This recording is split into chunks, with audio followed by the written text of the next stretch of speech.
Muluun dura giddaati. Muluun kanaan dura warri muluu beektan muluun barsiistuu turte kanaan dura amma miseensa paarlaamaati. Falan qaba. Falli hin jiru jechuudha. Kanaan achi fala yoo uummanni malate maleessaati. Caasaa ijaaramee mootummaa kana caasaa kana gaafa ijaare jirtu ijoolleen naannoo giddaa yoo jiraattanii warri naannoo sana jirtanii giddaati namni as jirtan kiiramuusa ta'uu giddaa yoo namoonni as jirtanii waa takkan sinitti jaroota hoggana jaroota warri kun gadhaabban keessaa warri uummanni keenya irraati of tiksuu qabu. Amma girmaan diinota illee injisee akka mootummaan barbaadutti lafa qabsiisee erga lafa qabsiisee iddi isaanii lafa qabateen booddee warri gamanaas warri gamaas walitti dabalamanii sodaan isaanii waraana adda bilisummaa Oromooti waan ta'eetiif jecha Magarsaan amma keessaatii ol ba'eera. Garuu caasaa isaan sinitti Alamaayyoo Abbaayisimaa kuni dureessa naannoo sanaati. Naannoo Araddaa Gaattiraa ganda Gaattiraatti sooressa beekamaadha. Caasaa jalqaba kan isaaniitiif. Obbo Lammaffaa Kabbadaa Guddataa Gurmuu inni kunis abbaa qabeenyaati. Araddaa Magaattira caasaa namicha isa kana. Inni sadaffaan Qanaatee Galataati. Araddaa Geedoo Guutee Guddinaa jechaadha. Ganda Guutee Guddinaati. Inni kunis abbaa qabeenyaati. Achumaanis immoo bulchaa aanaa ganda ayyaanaa Duwwaa Lamaati. Jarri kun sadan loojistikii hundumaa isaan to'an jesu. Warri Alamaayyoo fi Kabbadaa Guddataa qabeenyaa isaanii hiyyama isaanii qabeenyaa jara kanaa hiyyama isaaniitiin ol baasu. Gara eessaatti gara Oromiyaatti eenyu Alamaayyoo Abbaasimaa fi Qanaatee Galataa kun warri kun Kabbadaa Guddataa fi Alamaayyoon heyyamas qabu waan ta'eef heyyama daldalaas qabu waan ta'eef qabeenya Oromoo isaan walitti qabanii dhaqanii gara Gaariroo kanatti gara Abee Dongoroo kanatti Abee Dongoroo achi naanna'anii garuu karaa isaanii deebi'ee ba'a. Heyyama isaaniitiin konkolaataa maqaa isaaniitiin qabeenyaa isaaniitiin gara Oromiyaatti dhufee ol ba'a.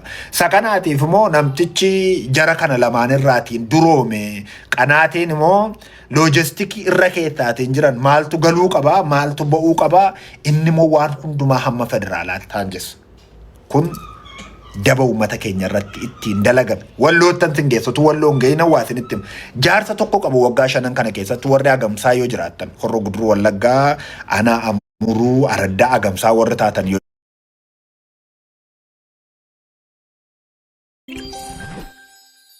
jiraattan yoo as keessa jiraattaniiti. Agamsaa warri quba qabdan waa'ee Sheek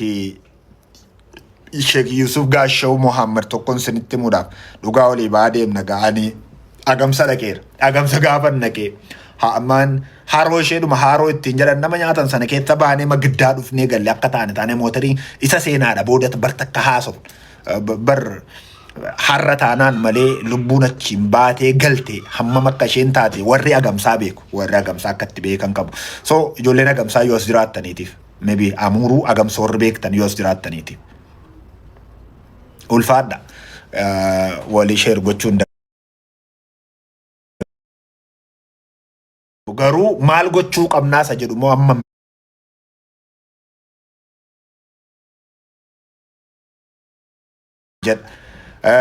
warri Agamsaa numa jirtu jedhee yaada. Sheek Yusuf Gaashoo Muhammad kuni haroo jiraata. Haroon ishee kam kan Agamsaatii ba'anii gara giddaatti yeroo achi ol dhufanii akka Agamsaatii ba'anii magaalattii dhufanii seenan tana warra lafa sanaati.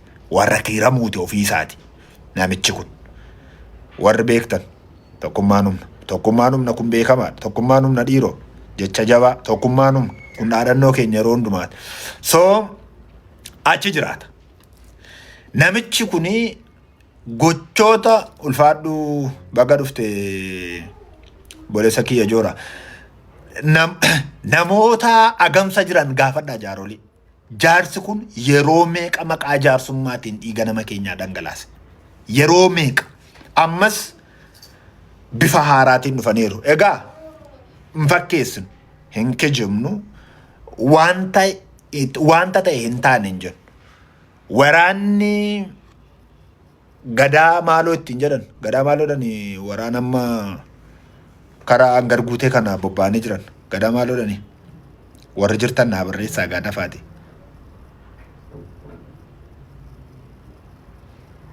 Sineegaan jira. Gadaa koomaandooni makkalaakiyaan otuma irraatii dhowwuu amma humna isaanii wanti isaan godhaniitii fi balaaleffannaadhaatiin uummanni wanti isaan godhe jara faannoo ittiin jedhan kana hubeera. Kuni humna waanii ta'uudhaatiif osoo hin taane hubeera. Humni inni isaaniin hubee jireenya isaanii irraatiin dhiibbaa ga'eera. Namoota baay'ee du'e, namoota baay'eetu madaa'e. Namoonni kun guyyaa dheengaddaa gaafa hangar guuteeti uummata konkolaataa irraa harcaasan sana suduuda gara hangar guutee irraatiin gama abee dongorootti geessurra achi dhaqanii buufachiisan. Kan deemsa dadhabe karaatti ajjeesanii gatanii, kan deemsa danda'e immoo fuudhanii iddoo tokko hiriirsanii kaa'anii jiru. Mucaan dubaraan tokko kan kotta yoo lubbuun jiraatten beekan iccitii waan baasuu ta'a taluma Oromooti haa ta'u suduuda sanarra dhaqanii laga hangar guutee sana qabatanii ennaan eessa akka galan maybe hirkoon jira laasdan hirkoo jirtaa yoo jirta ta'e siinsin seensisa dhimma kanarratti Dayyaa Sirkoo maqaa keessa tokkodhaan si waamu yoo jiraatteeti. Yoo jiraatteef gara Facebookiidhaa jiraa edhiitiin haa barreessu maybe yoo pilaatfoormii kanarra jiraatte. Suduuda sanarraatiin karaa qabatee jiru uummanni sun akkuma jirutti buufatee jira. Amma gaa maaltu jira? Sheek Yuusuf Gaashoon dhufeera. Eessa jira beektu? Oromiyaa keessa jira. Maa jedhee jaarsummaa nagaa buusuu qabna. Nagaan suni uummata sanaatiif nagaa barbaadanii miti. Amma laalee karaa gaara Gireeroo gamma kamaan dheengadda guyyaa 2 dura Gaareerootti walga'ii guddaa qabatanii turan warri faannoo kun. Walga'ii guddaa isaan qabatan hawaasa Amaaraas baasanii waraana isaanii hundumaas walitti qabanii bakka uummanni keenya walitti qabamee taa'ee jirutti ammayyuu warri jiran jiru taa'ee jirutti walga'ii guddaa ta'an. Walga'ii guddaa isaan ta'anii waan 3 irratti ofii isaaniiti waan 4 irratti walii galan. Namoonni qabamanii fi reeffi isaanii uummanni hin arginiitii fi namoota lubbuun jiranitti firoonni maallaqa kaffaluu akka isaan qaban dhaamsa dhaaman. Namoota lubbuun jiran ajjeefamanii moo eessa akka isaan bu'an namoonni quba hin qabne sana akka waan lubbuudhaan isaan jiranitti maatiin akka maallaqa gaafataman tokko kanarratti olii galan.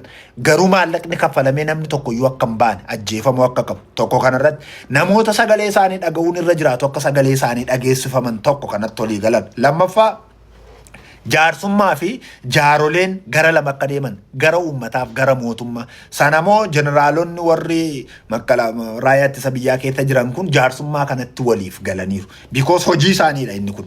Keessumaati raayyaan ittisa biyyaadhaa gaafa uummanni keenya sun booji'ame utuu agartuudhaatiin arguu beekaa godhe.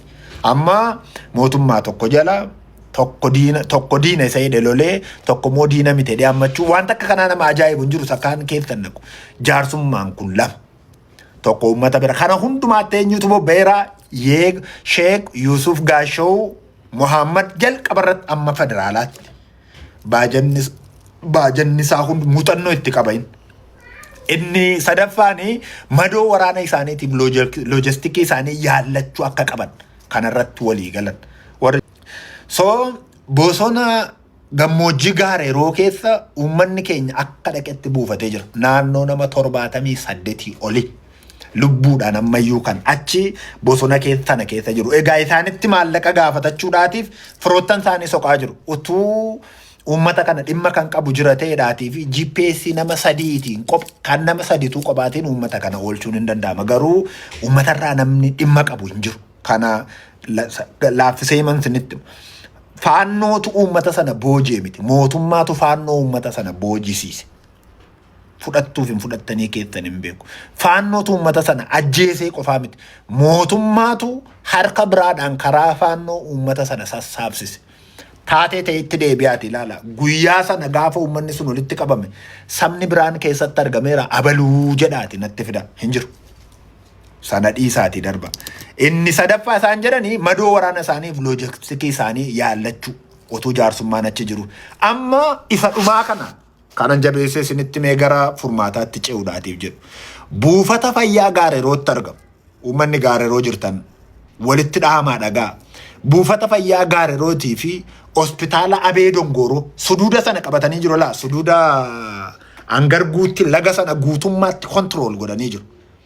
Suduuda sanarraatiin isaan uummata Gaarerootti erga bobbaasanii raawwatan bosona gammoojjii Gaareroo sana keessa erga ga'aniin booddee suduuda sanarraatiin lafa hidhaniitu madoo isaanii bakka qabsiifatanii jiru. Madoon isaanii nama muraasa akka hin taane sirrumatti ragaa qabatamaa irraati odeeffadha.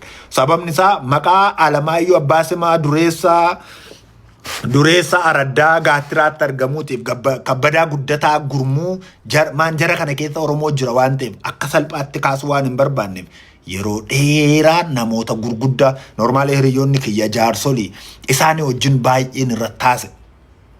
Jaarolee intiniin jedhu kanaa wajjin isaanirraati erga waan hundumaa qulqulleeffadheen Araddaa sanatti gadi bu'e. Kanaafin isinitti himaa jira. As keessatti nama takkattuu Girmaa Qoraasis ta'e, Muluu Qoraasis ta'e, Magarsaa Qoraasis ta'e maqaa isaanii hin qabne itti hin dibne. Jarri sun badoodha. Keessumaatii maccaaf jarri sun warra hamoodha. Nama badaa mirreessaa fi xeeruudaatti ilaala duuma. Warri kun moon caalu.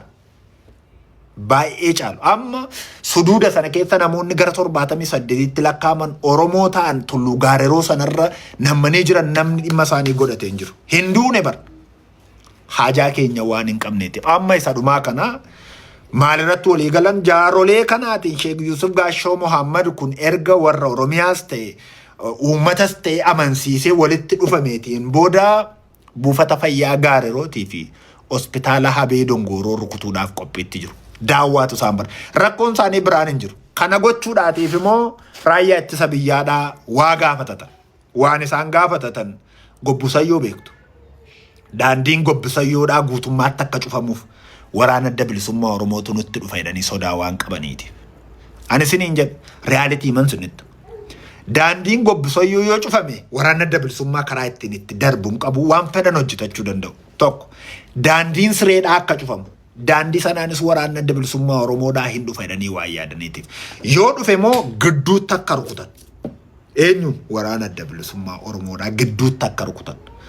Damni suniif shirri sun walitti xaxamee kan inni taa'eetii fi buufata fayyaa sanaatii fi hospitaala Abee Dongoroo barbadeessuudhaaf yeroo sana uummata maal godhu isiniyyuu inuma beektu. Kana isinitti muu nan gaafatu. Qaawwi kun lamaan guyyoota lamaan kana cufameeraaf har'a guutummaa guututti karaan Gobbusayyootii fi daandiin sireedhaa guutummaatti rukutameef.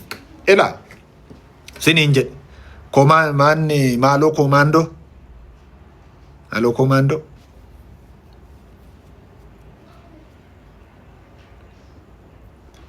Ijoollattii amma humna isheetii taffechaa jirtu kan.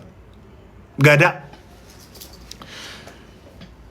Isaan uummatarra goruudhaatiif lapheema isaaniitiin jiru.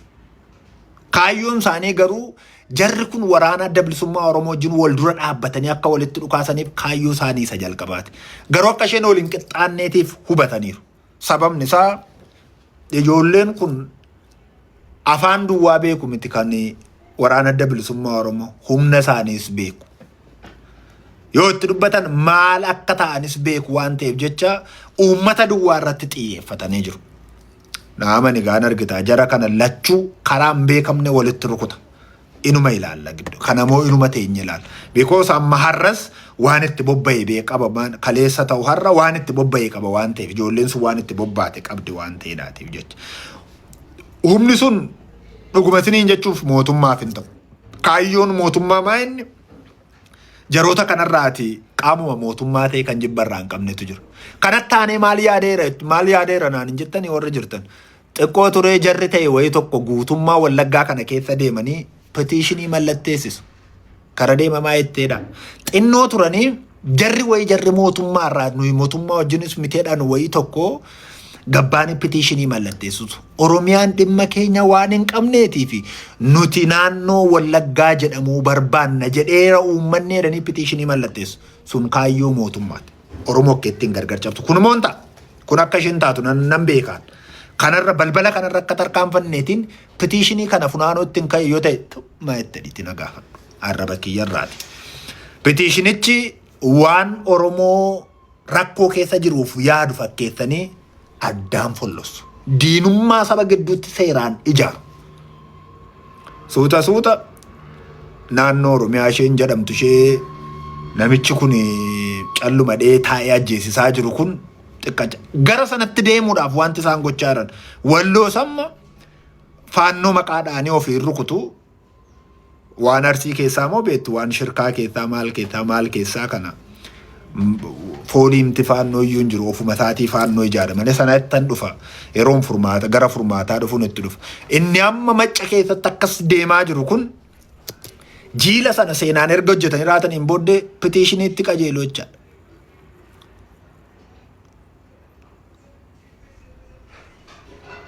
Jarreessa qubattee jirti. Suduuda angar guuteerraa gaareroo. Uummanni keenya butames achuma buufatee jira. Isaanis suduuda sanarra hamma habee dongoorootti walitti hidhamanii jiru. Sana beeka mootummaan wallaaleen qabu beekaadhuma itti dhiise. Amma utuu jarri kun uummata hin duguugan ta'ee dhuguma faannoorruma sana ta'e waraana mootummaa kuffisuudhaaf deemuudha. Isuma dhugumaatutu ta'e uummati maalirraatii qaba? Jarri garuu sana qophaa miti. Lachuun isaanii humna qabuutiin walitti makateera mootummaan. Bakka isin tokkoo maadhee walitti makateera. Sodaasaatu waraana biraadha waan ta'eedhaatiif jecha. Amma qaawwi gobbusayyotiif siree erga cufame waraanni adda bilisummaa Oromoo akka itti keessa miliqee galu waan hin qabneef isaaniif mijateera. Amma gaa maaltu jira ree? Buufata fayyaa gaarerootii fi hospitaala Abee Dongooroo isinumti taati. Eega bakka sanarra ga'aniiru. Bakka sanarra ga'aniiru. Amma gaa waan immoo walitti hidhee waa takka isinitti hima. Sirkaa beektu? Sirkaan kun Arsii keessatti argama. Sirka warri sirkaa beekta. Sirkaa ilaala. Dharraa ilaala. Walloo ilaala. Horroo ilaala. Isinii galaaf isiniin galuu isaan beeku. Garuu jara kana hunda isaaniin wal bira qabe yaada keessaniin warri Oromiyaa quba qabdan sana ilaala. Sirka Walloo Salaale Horroo kan Gujii qophaa. Baadhee wanti Gujii keessatti ta'u akka Oromiyaa guutuutti adda kan isaanii waggoottan 8 kan akka itti Gujii irratti ta'u adda kan Gujii kanatti hin dabalina. Kan Gujii dhiisa kan Gujii qophaatti isaan qophaattuu biyya. Sababni isaa qophaatti istiraateejiitu irratti ba'e isaaniitti qophaa isaaniitti. 67 yaadattu tumaa inni surroo barguddaatti wanta ta'e irratti dargiin irratti kanan goon. Kan isaaniin akkuma biyya biraatti lakkaa. Oromiyaa keessaati kan seerri qophaatti irratti ba'e istiraateejiin qophaatti irratti ba'e qophaa isaaniitti kan irratti tumame Gujiidha. Kan Sirkaa, kan Salaalee, kan Walloo fi kan Horroo wal fakkaata. Sanamoo Komishinar Taarikuu Dirbaabaa deemaa gaafadhaa isinitti hima. Warri itti dhiyoo jirtan. Istiraateejicha akkamatti kan Shawwal Ixaadhaa naannoo Cobii fi Gandabarate ijoollee isaan dhalchantu beekaa irratti gadi deebisa. Yeroo madabbara mannaqanii irratti gadi dhangalaasu. Kan akka Cobiidhaatii fi Shawwal Ixaa Gandabarate kana ta'e moo hin jiru. Namni dhimma isaanii dhaga'e hin jiru malee. Maqaa kan isaanii qophaatti dhiise.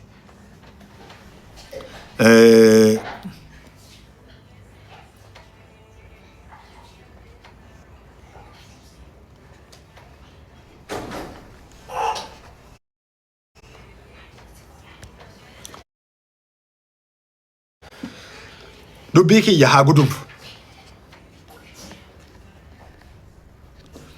Jaroota kana arfan waan sorry. Sirkaa warra jiran kana, Walloo warra jiran kana, Salaale warra jiran kana, Horroo warra jiran kana. Amma Salaaleetti dheengadda, kaleessa malee dheengadda. Jaarsa nama guddaa tokko mana hidhaa keessaa gafuudhanii majjeessan eeggatan. Namni ajjeesas beekama.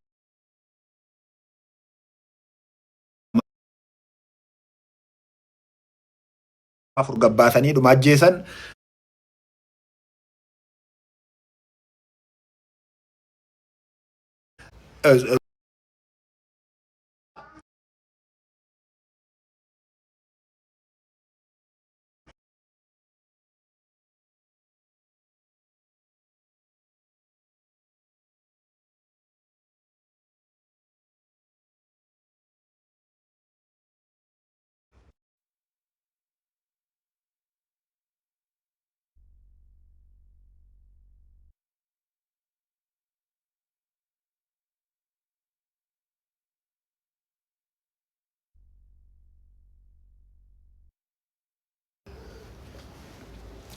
warra jirtan copy linkii godhaa yaada yoo qabaattan jaarsi kun dhufte yoo ta'e na beeksisiin jedhee si eegaan jira yookaan ergadhu bodayyaas hin jirtu na fakkaata. Maal gochuu qabnaa? Ilaa dargaggeessi qara ta'e kun waan walloo keessatti deemaa jiru kana hubannoodhaatiin ilaaluu qaba. Sababni isaa diina dukkaa gaafasitti duulu akkuma Oromootti si balleessa waan ta'eef. Waan horroo keessatti deemaa jiru kanoo attam gochuutu nurra jiraata. Dargaggeessi dirree isatti dhiyoo jirutti deemee leenjii yoo fudhate lammaffaa moo inni qaama mootummaa keessa jiru moo diinota isaa achuma jala taa'ee badee gaafa uummata guutummaatti konkolaataadhaatiin fuudhanii deeman uummanni Amaaraa gaareroo jiran hundi isaanii ba'anii caffaran. Ragaa taatanii dhiyeessuu hin danda'a. Ba'anii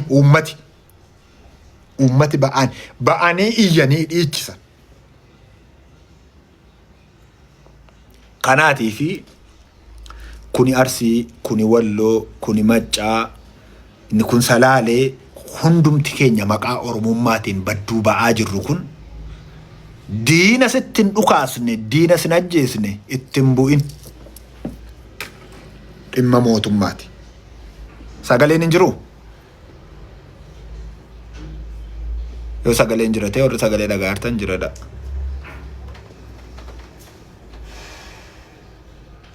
Okay. Diina ta'e sittin dhukaasne taanaan ittin dhukaasin.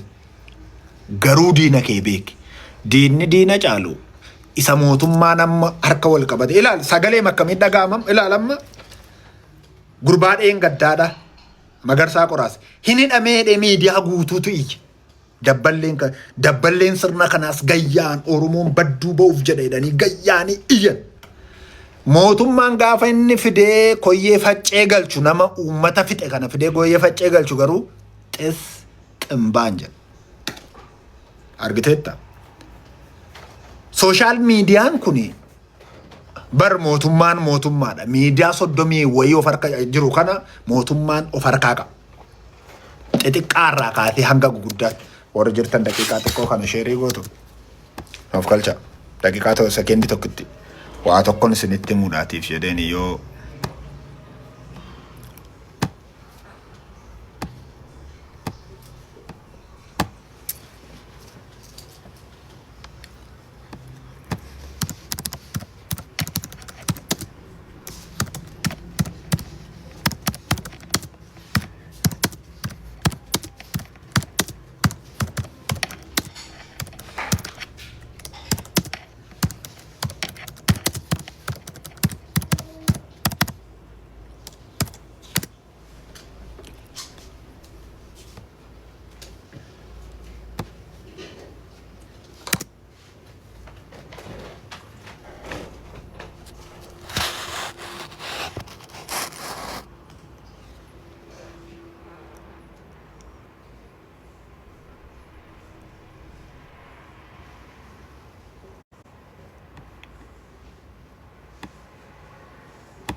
So waraanni isaa karaa tokko miti jechuudha. Miidiyaalee hundumaa qabu kanaatiin dhugaan uummata kanaadhaa akka inni dhokatuuti. Yoo xiqqaatee FM miti magaalaa Finfinnee keessa jiru 12 ol TV malee.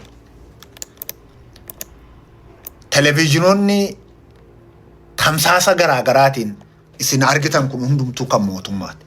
So kanaaf maal siniin jechuutii fi uummata kana keessaati yookaan immoo sabaaf sabni walitti bu'uun sirrii akka hin taanetti utuma ta'ee jiru garuu diina keenya of duraa dhabamsiisaa deemuun dirqii ta'een amanaa. Yaada kiyya galgala kanaa kanumaatiin hagoo labuu yoo gaaffii qabaattan koomentii jalatti naa ka'a. Gaaffii keessan nan dubbisa amma naa danda'ame. Irraati daqiiqaa 4 waan irraati isiniin jedhu jedheen daqiiqaa 4 duwwaa namni yaada barbaade kaa'uu danda'a.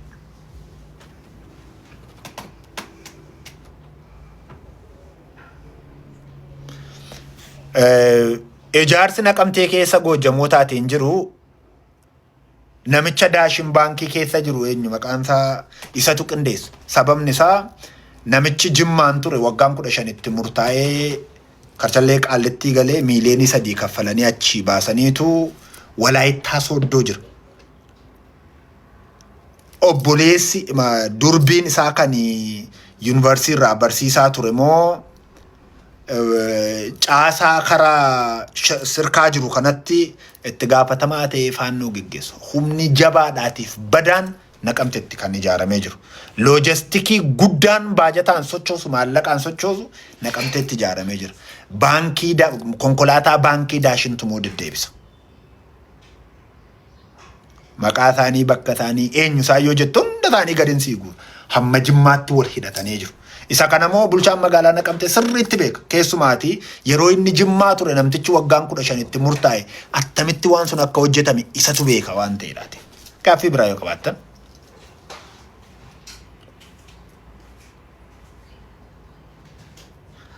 Ati eessa teesseetu kan kana hundumaa dubbattu? Maali laman dhalanne laman doon hin beektuutu kan namni lama dhalate hin jiru. Kun sagalee dhugaa uummataati. Sagaleen dhugaa uummataa moo haala mijataa hin eeggatu. Bakka mijataa haala mijataa hin eeggatu. San godhee hin beekon. Please waa'ee baankii Daashin. Baankii Daashin caalaa uummata Oromootiif badaan hin jiru. Hamaan nama irraa dubbateetu hin jiru. Yoo dookumentii isaa barbaaddan gadantiniitii fida. Na eegaa waan Daashin irraa dookumentii xinnoo tokkoon gadi isiniif daqiiqaa tokkittiin eegaa.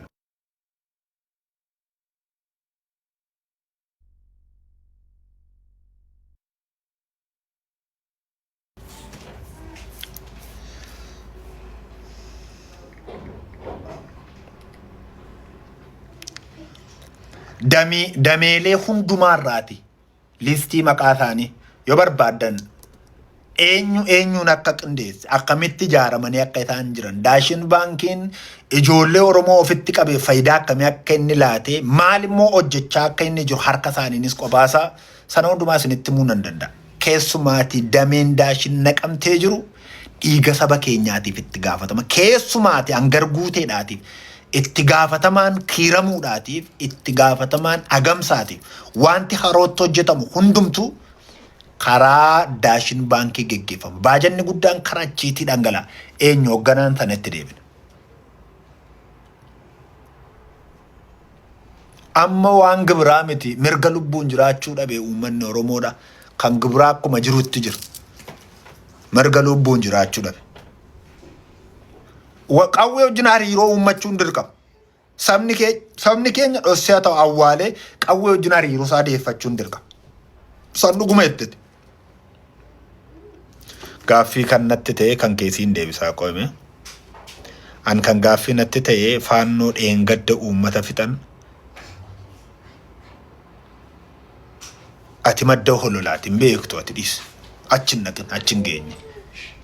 Falli kana hundumaa walitti qabamee Oromoon maal gochuu qaba? Falli kana hundumaa Oromoon namticha ani Wallagga ta'uu koof mootiidha.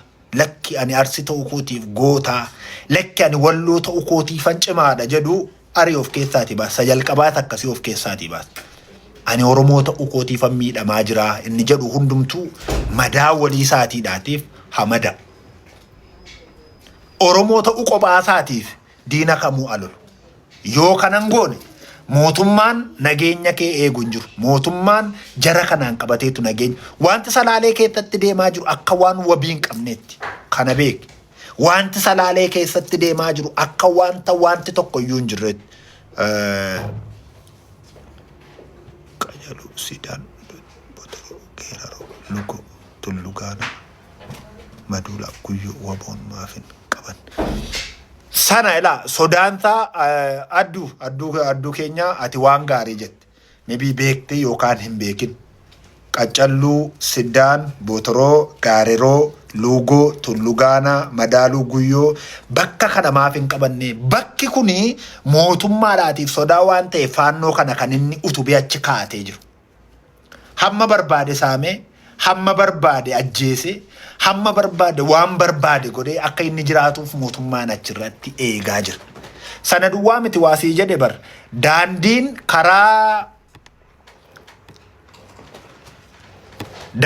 karaa Gobbusayyooti sireedhaa guutummaa guututti akka irra hin sochoomneetiif waraana mootummaatiin qabamee jira. Sun karaa itti cufuudhaatiif sakarakkeettiidhaatiin beekadhu. Qeerroon magaalaa Naqamtee tarkaanfii fudhachuu qaba. Namoota loojistikii kana raawwatan. Dhuguma namoonni Naqamtee keessa jiran isa jalqabaadhaa Daashin Baankii akka taatan ta'ati waan ta'ee Daashin Baankii yoo afaan qabachiisuu hin dandeenye rakkoon keenya akkas ilaa Daashin Baankii akka inni itti hidhamee jiruun sinitti isa liistii maqaa isaanii akkamitti akka ta'a ijaaraman dookumentii biraa isinii fiduu hin danda'a sun rakkoon qabu garuu inni dameeni wanta Arsii keessatti deemu hundumaa hoogganee loojistikii baajata baasu eessa isheen Saaguree jira. Saaguree moo gurmuu tokkotu jira. Aksoon ittiin jedhanii ji'atta ta'u torbanetti miiliyoonii 1,300 galii godhu. Wanta achirraati walitti qabu sun maqaa iddirii jedhamu sanaatiin haa ta'u iyyuu malee kallattiidhaatiin faannootti bobba'a. Namni achi jira. Sanachumatti qabadha. Kan hangar guuteetti, kiiramuutti, amuuruutti, horroo keessa socho'uuf damee Naqamteetu hundumaa bobbaasa. Waliigala isaanii moo eenyu haqinootti jedhan gurbaa badaasan. Yoo beektaniitiif kana hundumaatiif hogganta moosatu qaba. Isatti moo namticha Daani'el Kibrat jedhan kanatu itti kenna.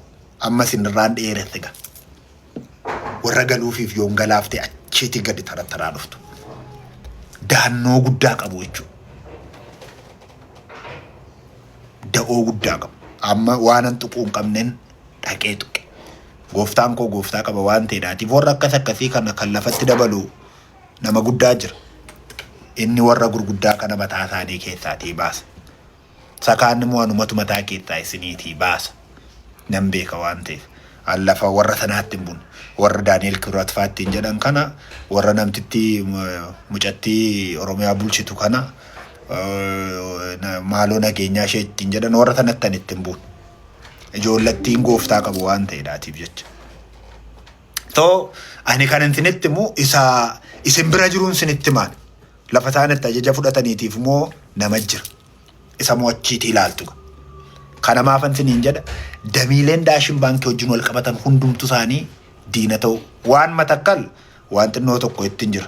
Kan Matakkal keessumaati ganda Gaalessaatii fi Caancoodha. Ijoolleen Gaalessaaf Caancoo yoo jiraattan ammuma keessaan na dubbisame. Gaalessaaf Caancoo kan Matakkal. Aanaa Dibaat Gaalessaaf Caancoo warri jirtan. So yaada kiyya har'aadhaa kanuman siniitii qooda. Kana kan siniitii qooduutii fi dargaggeessa Oromoo kun mataa kaatee amma harkaatti yoo lolaaf hin qophoofne sirna kanaaf jarri kun nu balleessuuf deema. Ammuma kanaan duraadhaa miiliyoonaan lakkaa'amu yaadattu jaardagaa jaarteetti gaafa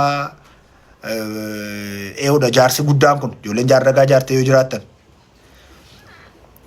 iccitii istaafii Daashinnii beekna garuu damee isaa kam damee Naqamtee moo damee baankii Jaamaal.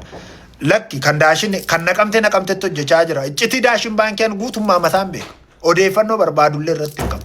Guutummaa isaanii warri Jimmaa, warri Lubbaaboor, warri Naqamteedhaa, warri gara Asoosaadhaa. Amma waraana karaa Asoosaatti dheengadda yeroo baranaa banameetiif loojistikiin meeshaa waraanaa geesseef Daashin Baankiin. Amma achitti numan beeka. Garuu faloosaa jaarsi guddaan gaafa rukutu yoo dhaxxee rukutte malee tuunni sun tuuta hamaa. Bada. Yoo jaarsi guddaan itti bu'eeti moo ishee gadii sana dhaxxee jijjissa taa'e. Kan akkasumatti quba qabaadha. walirratti eegaama rukutaa deemuudha wantattiin jala dhaabattee walirratti eegaaruma rukutaa deemuudha jaartattiin hargiteette yoo ta'e amma namticha hamaa badaa mootii morodaadhaa gaafarra gabbaasan naanna dhibe. Sababni isaa madda olaabuu yuunivarsiitii barate tombollaa irratti maal akka inni hojjete inuman beeka eenyuun akka meedaala godhe wanti keenya hundumtuu wal keessa xaxa. Gaafa inni guddaan rukutu ati moo jalaa rukuttaa jechuudha ati daannoo qabattee teessaa jechuudha. Kana isinitti himuuf dameen Daashin Baankii madda jara kana akka ta'e hoogganti isaa gubbaa akka ta'e tika gaarii akka qabu yoo barbaaddan immoo eenyu manaajer Daashin Baankiidhaa ergamee faannoof loojistikii ta'ee ragaa qabatamaadhaatiin waggaa 15 manni murtiitti murteessinaan mana murtiidhaatiin deemee hidhameera jedhee guutummaan namaa beeku amma isheen Walaayittaa Sooddootti manaajera ta'ee kan jiru jedhaati ol gaafadha. Namtichi doofaan naqamtee taa'ee bilijlichi karaarraatiin saba goyyomsee amma ijoollee mana hidhaatti guuree jiru kun hundumaa quba qaba. Dheengadda waamanii turan jedhanii gara Finfinnee kanatti yoo danni Masarat Moonyuutti hin jettan kan naqamteen jiru kana bulchaasa ittiin jettan kan waamanii waa ittiin jejjedhanii gadhiisan jedhanii namticha qallaa kana maqaa isaatiin harkaaban. So kan siinqee baankiin beeku ani san beekuun sitti maa jira waan ragaatti hin qabne waan sitti mun qabu waanuma ragaatti qabuun sitti malee taate. Daashin Baankii keessa dargaggeessi keenya jira eeyyee buddeen irraa nyaachaa jira eeyyee garuu dhiiga nama keenyaa dhangalaasaa akka jiru quba qabaadhaa jechuuf jedheetan. Isa kana beekaa ragoolee biraadhaatiin walitti deebinaa ijoolleen mata Goojam Matakkal Caancootii fi eessa bakki nama maqaa dha'ee ture bakka Gaalessa warri jirtanii keessaan naa barreessaa baay'een sin barbaada. Taatee bara 2014 hammeenya raawwate sana waan xinnoo tokko isin wajjiniitiin ilaaluutiif jaartee waan jaartee jedhe bar kan jaarteen qe'ee kiyya barre idda bakka handhuura kooti isin jedhu aliiboon qe'ee kiyya qe'ee abboota kootiiti inni sun araddaa kiyya yoon jedhe numan danda'a. Ani dhugaa dubbachuuf taanaan waggaa 2 hojjedhee baankii Daashin garuu waan hamaa hin argine. Waan hamaa hin argitan waan hamaa isin arguu dhabdan immoo arginee isinitti maa jira. Loojistikii kan amma hangar guutee guutummaatti gaafa badduubaan Daashin Baankiin konkolaataa isaatiin meeshaa waraanaa faannoof geesse. Kanuma dameesima yoo dhageesseetta ta'e konkolaataa isaatiin geesse. Maaddii ijoolleen keenya irraa naqanitti daaraatti firfirsinuun qabu. Garuu dhiiga nama keenyaa dhangalaasaa akka inni jiru itti muun dirqa. Daashin Baankiidhaa ol jiraachuu danda'u. Eessa isheen Abisiiniyaan fa'aa jiraachuu danda'u. Ragaatti hin qabu garuu Abisiiniyaa fa'aatti. An ofii kooti. Ragaa kanan itti qabu Daashin Baankiidha. Daashin Baankiin akka inni itti manaajera ijaarratee jiru. Akka inni itti boordii dhaabbatee jiru. Akka inni itti waan kana irratti diil godhu. Namtichi Daani'eel siin jedhe kun eenyu wajjin akka wal argu akkamittiin loojistikii akka isaan ta'an baajanna akkamittiidhaan akka inni bahu inuma quba qabu. Garuu wantoota uummataa akkasii gaafa ta'u miidiyaan beekaa akka bargodha. Namoonni baay'een gayyaanii kan sabaaf iyyaniif yoo mataasaa argatani. Sodaan isaanii faannoo duwwaatitti hin fakkaatin waan sodaatan qabu. Kanaaf jechati uummata kan akkamitti tokko goona laa waa'ee kantiibaa garguuttiin waan beektu qabdaa. So